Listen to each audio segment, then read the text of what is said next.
The best revenge is to move on and let karma do the rest. The beginning. Rising from the shadows. Karlie Westbrook was always the woman who seemed to have it all. Working as an executive assistant at a prestigious marketing firm, her natural beauty, with glowing brown skin and her signature short pixie cut, turned heads wherever she went. On the surface, she was composed, poised, and professional, a force to be reckoned with in the corporate world. But behind closed doors, Karlie lived a nightmare. Her boyfriend Derek, a man she had loved for 2 years, had slowly chipped away at her confidence. What started as subtle, backhanded compliments turned into cruel, relentless mental and verbal abuse. One day, as Derek was heading out for a jog, he looked at Karlie out of the blue and said, "You are so lucky that I am with you." His voice dripping with disdain. His words were like daggers, cutting deep, leaving Karlie feeling small, powerless, and trapped in the web of manipulation he wove so masterfully. Each insult made her question her worth, and every belittling remark chipped away at the vibrant woman she once was. Derek was charming to the outside world, but behind closed doors, he was a master of control. He isolated her from friends and family, slowly tightening his grip on her life. Karlie felt like she was suffocating. Her self-esteem eroded to a point where she didn't recognize herself anymore. But beneath the surface, a fire still burned, and Derek would soon learn that he had underestimated the strength she had buried deep within. Karlie was always a fighter, though she didn't always see it in herself. Her spirit had been bruised, but not broken.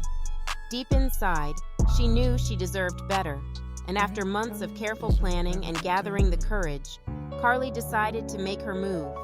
She researched new apartments, memorized helplines, and slowly stashed away cash, all while pretending to be the obedient, defeated woman Derek wanted her to be. Then one fateful night, Derek came home drunk again. But this time, his usual rage was more explosive than ever. He hurled insults, his voice slurring with venom. When Karlie tried to walk away, his hand shot out, gripping her arm hard enough to bruise. In that instant, something in Karlie snapped.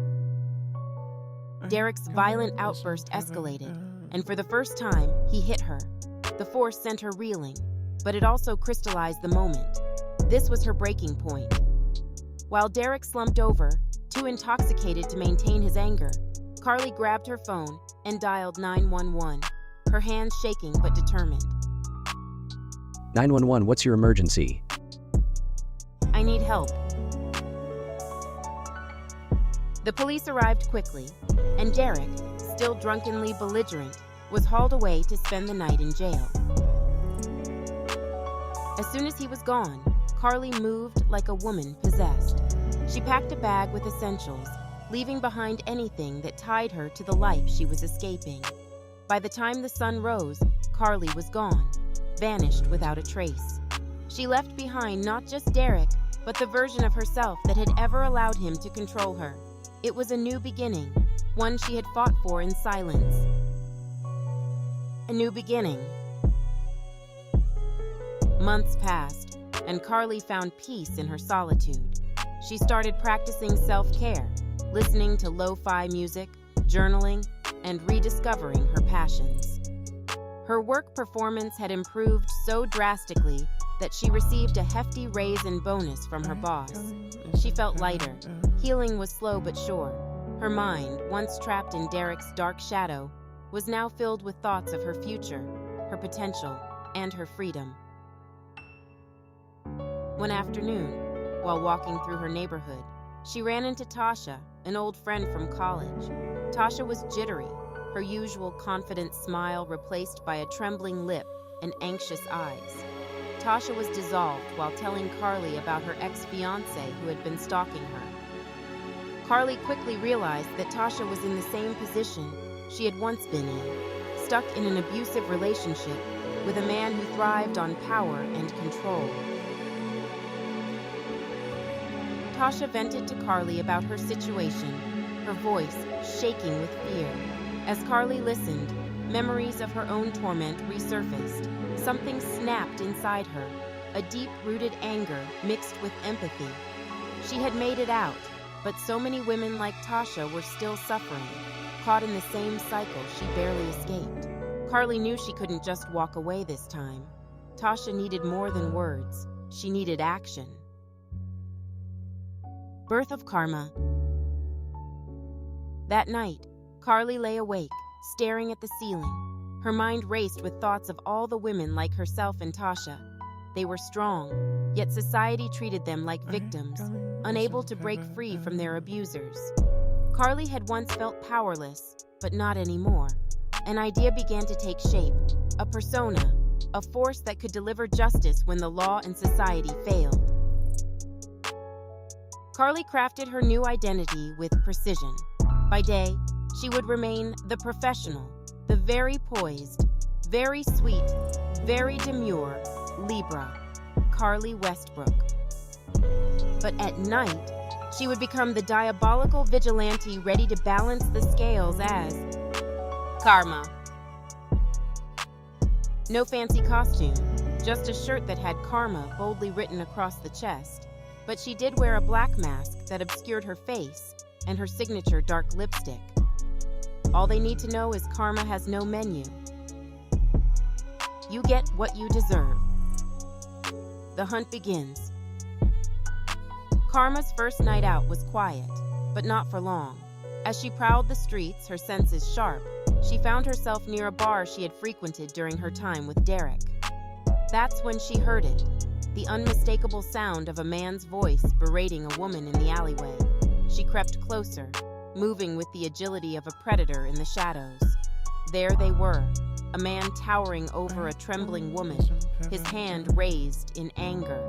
Karma's heart raced, but she wasn't scared. She was determined. She stepped into the dim light, her eyes locked on the abuser. Who the hell are you?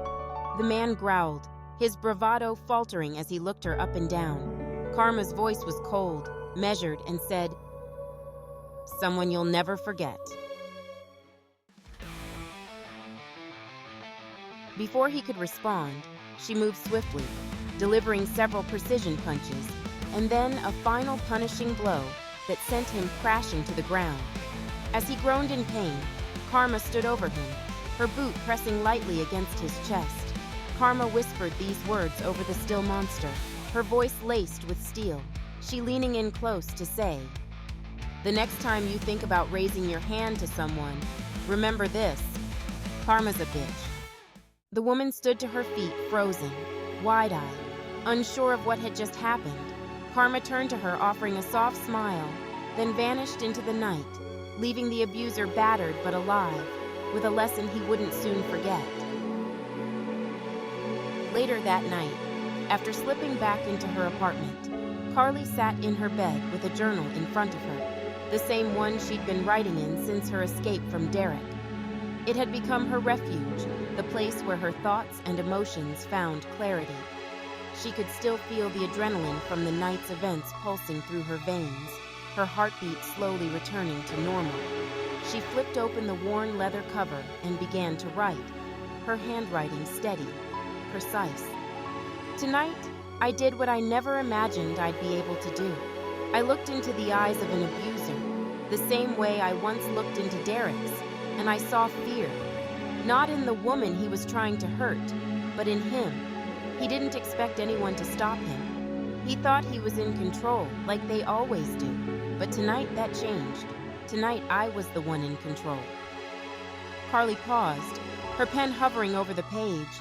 She reflected on the trembling woman in the alley, the way her eyes had widened in disbelief, her body frozen in the aftermath of the confrontation. It reminded her too much of her past self, the girl who had once stood in fear of another, waiting for someone to save her, but no one had. So she had saved herself as Karma.